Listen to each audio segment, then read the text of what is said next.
etude can be a little tricky with crisscrossing the strings and quickly repositioning into inconvenient positions of the intervals.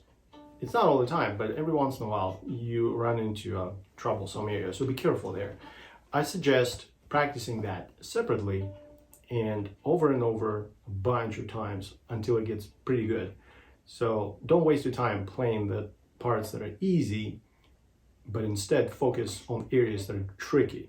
That will make you a lot more productive and make this process a lot more enjoyable. Be sure to pay attention to the tone and intonation, of course.